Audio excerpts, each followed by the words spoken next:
Hi! Ako si Vinny Mancuso, Service Coordinator dito sa Sunnytown Regional Center. Tulad ng inyong napanood, nakipagkita ako kina Sofia at sa pamilya niya para sa IPP meeting. Marami akong tinanong sa kanila at sinulat ang mga sagot at sama-sama kaming bumuo ng plano. Heto, ipapakita ko sa inyo kung paano. Ang IPP ang dokumentong magpapakita ng mapangunawa at masusing pag-uusap sa pagitan mo, ng inyong pamilya at ng Regional Center. Nandito ang mga service na kailangan mo, kung paano ito'y binibigay at paano pinupondohan. Sunod kayo sa akin. Dinisenyo ang IPP Guide sa paraang makakatulong ito sa libu-libong mga taong may IDD at sa kanilang circle of support na siyasatin at alamin kung aling serbisyo ang meron na makakapagbigay ng buhay na gusto nila. Pwedeng alam mo na kung anong gusto mo sa buhay o baka kailangan mo pang mag-explore para malaman ito. Basta kahit anong mangyari, kaming service coordinators ang makikinig sa goals nyo. Isisulat namin ito at hahanapan ng paraan para suportahan kayo. At dahil napakaraming uri ng goals, inorganize namin ito sa 12 mahalagang life areas. Heto ang pinakamahalaga kay Sofia, ang community participation. Gustong sumali ni Sofia sa book club sa Bargeman's Bookstore. Pero para magawa ito, kailangan naming magbigay ng 2 klase ng service. Una, bigyan siya ng assistance para lagi siya makibahagi sa komunidad niya. At pangalawa, ang pambayad niya sa fees sa club. Dahil sa kanyang pangangailangan at sa work schedule ng pamilya niya, kailangan talaga ng pamilyang Ramos ng dagdag na tulong. Kaya nagtanong ako sa kanila. Nakinig at sa tulong ng person-centered thinking, gumawa ako ng paraan base sa nalaman ko. Sama-sama, nakahanap kami ng solusyon, ang bigyan si Sofia ng personal assistance. Pinabantayan namin siya kay Nancy tuwing weekend para makasali si Sofia sa Mystery Maven meetings. Sabihin mo nga yun ng 5 beses? Pero ano yung itsura nito sa papel? Simulan natin kung ano ang iyong gustong resulta. Ganito ang sinagot ni Sofia. Gusto ni Sofia na pumunta at makipagkaibigan sa Mystery Maven's Book Club. Yung iba gustong sagutin ito ng first person. Gusto kong sumama dito sa sagot. Pwede yun. Sagutan natin yung services. Ang service at support, personal assistance. Ang tumulong, PA Pals. Araw ng simula, ang unang araw ng serbisyo. Hanggang kailan? 6 na buwan mula ngayon.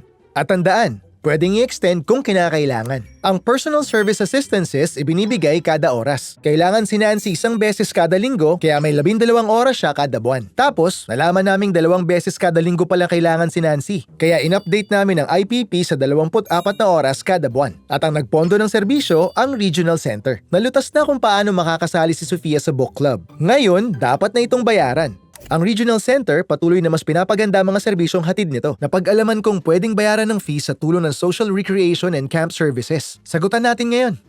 Ang service at support, social recreation and camp services. Ang tumulong, Mystery Mavens. Araw ng simula, ang araw na sumali siya sa club. Hanggang kailan, ang huling araw na papayagang gamitin ng serbisyo. Sa lagay nito, 6 na buwan mula ngayon. Sapat na panahon na yon para malaman ni Sofia kung sino ang may sala. Huwag kayong mag-alala, pwedeng ipa-extend ang serbisyong ito kapag malapit na ang end date. Ngayon, kung ang ilang mga support may isang pinanggagalingan ng pondo, ang iba maraming pinagkukunan nito. Sa sitwasyong ito, galing lahat ng pondo mula sa Regional Center. Kung may tanong kayo, itanong nyo lang sa service coordinator. Magpapatuloy ito hanggang lahat ng napili mong life area kumpleto na. At kapag tapos na ito, pupunta na tayo sa agreement section. Pwede kayong pumayag sa lahat ng service, sa ilang service, o walang service. Bukod doon, pwede kayong mag-request ng notice of action kung gusto nyong palitan ang desisyong ginawa ng Regional Center sa inyong services. Sunod, i-check natin ang 3 importanteng bagay. Una, kukumpirmahin namin kung natanggap mo ang Statement of Services and Supports na binigay sa'yo ng Regional Center nung nagdaang taon. Check. Pangalawa, pag-uusapan natin ang impormasyong galing sa'yo at ng circle of support mo tungkol sa mga pagbabago sa IPP. Check. At pangatlo, magsiset tayo ng date para sa sunod na IPP meeting. 3 taon ang visa ng IPP mo at sa panahon na ito, i-update namin ito kapag kailangan, kahit 1 beses kada taon. Depende sa sitwasyon mo. Finito. Sunod, ipapaliwanag ko sa inyo ang ilang special program at ang mga karapatan nyo. Ang una, self-direction. Ang self-direction ang pagkakataong ayusin ang sarili mo mga service at support at kung sino magbibigay nito. Marami sinapili ni Sofia ang traditional services. Pero gumagamit din ang pamilyang Ramos ng participant-directed services. Para ang tiyo-tito nila ang magbibigay ng respite. Ang pamilyang gustong asikasuhin ang sarili nilang service at sarili nilang tauhan, pwedeng pag-aralan ang self-determination program.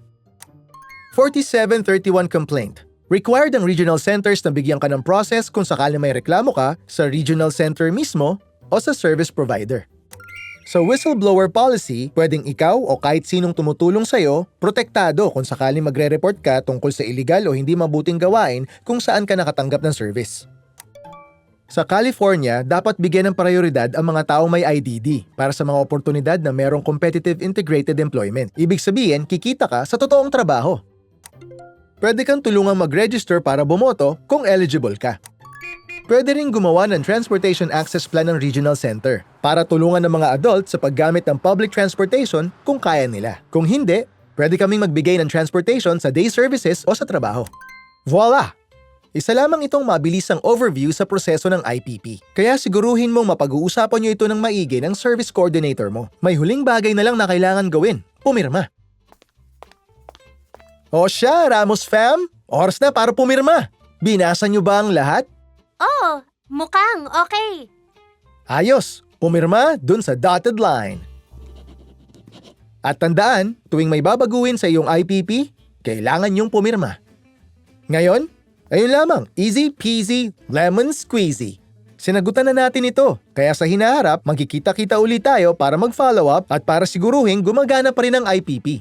Tandaan, ang planning team mo walang ibang gusto kundi ang person-centered na plano. At yung taong nasa gitna ay ikaw.